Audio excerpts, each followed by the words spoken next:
नमस्कार रानी Odia kitchen channel को आपन को अनेक अनेक स्वागत। आज आम बनइबा डालमा। डालमा खाइबा को जी टेस्टी देह भी बहुत हितकारक।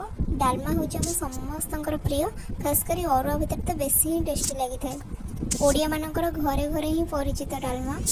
जितेबाला वीडियो देखि सारे आपण मैंने डालमा बनइबे पूरा मंदिर भाया डालमा भाया लगे। समस्ते डालमा बनाती। आज मुझे डालमा तैयारी करी चलते मुझे सहित सेयार करुँची। मु बनइबे आज बिना प्याज रसुण डालमा।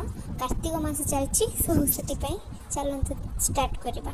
डालमा प्रस्तुत करने प्रथम हर डाली ने, मुग डाली भाजिकी ने, बुंट डाली की ने, तीन जाक डाली ने। नहीं सारापर किसी पानी देकी बतुरिया को छाड़देवा आम 15 मिनट। बतुरी गला देखिपे भल भाव डाली की धोई नहीं हाथ में भल कि मखुची कि देखिपे धोई नहीं के सफा देखा एमती भाव में धोई ने। हलदी गुंड लुण आड करेंगे स्वाद अनुसार। पानी देपा पानी देकी डालमा को 15 ରୁ 20 मिनट खंड छाड़देवा फुटवा को। डालमा भल भाव फुटीगला आम परिबा रखिथिबा जहाँ काटिकी ताको आड करबा। भल भाव परिबा को धोई नेबे। देखि पारते परिबा सब मु काटी देछि। सेतरे आमे सब आड कर देले। डालमा सब परिबा पकई देले। पकई साइला परे आमे ताको किछि घांटी देकी किछि समय छाड़ी दबा से फुटिया पई।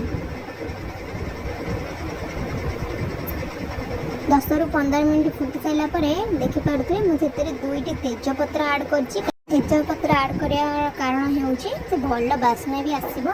ता भितरे मु कंचा लंका दीटा नेछि, अदा नेछि, ताको भल भाबे छेची नेछि। देखि पारते भल भाबे गुंडा कर नेबे। तापर अदा और कंचा लंका छेचा को से डालमा रे देबे। ता भितर टमाटर भी से टाइम रे देबे। ताको भल भाबे घांटी के घोड़ाई नेबे। डालमा को आम आ किछि समय फुटिया पई छाड़ी दबा। ता भितरे किछि गुटे कढ़ई गरम करबा। ता भितरे लंका 3टी, दालचीनी, गुजराती, लवंग भल भाव भाजवा को थबा। ता भितरे गोटे चम्मच धनिया और गोटे चम्मच जीरा को भी ऐड करबा। भल भाव जीरा और धनिया और सुखिला लंका करिया सब भल भाव भाजी साइला परे आमे ताको गुंड करवा। डालमा मसला बनइबा एभली भाव में करंतु। देखिए डालमार टेस्ट केते भल आसुची। देखि पारथिबे एबे हेमदस्ता तक नहीं जाइछि। ताको भल भाव छेची नैछि एंड गुंड भी कर देछि। दरदरिया गुंड करिए, बेसी गुंड करिवे नहीं।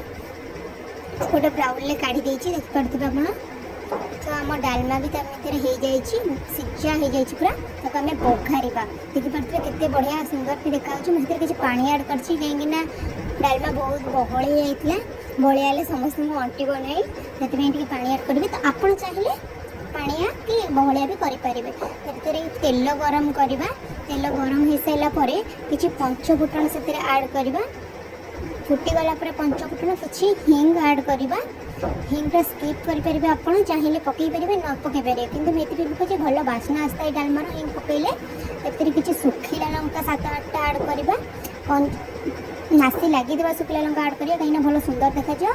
पकईकी डालमा सागे घोड़े घोड़े देवे। 2-3 मिनट भितर घोड़ाणी की काढ़ी धनिया पत्र और आम जो मसला छेचिकी रखिथे से मसला को ऐड करेंगे। देखिपे डालमा भी होगला। जदि मो डालमा रेसिपी आपको भल लगी थाए तो लाइक कमेंट सब्सक्राइब करने को जमा भी भूलें। तो दीपावली स्पेशल डालमा थिला आज। नेक्स्ट वीडियो में देखा। जय जगन्नाथ।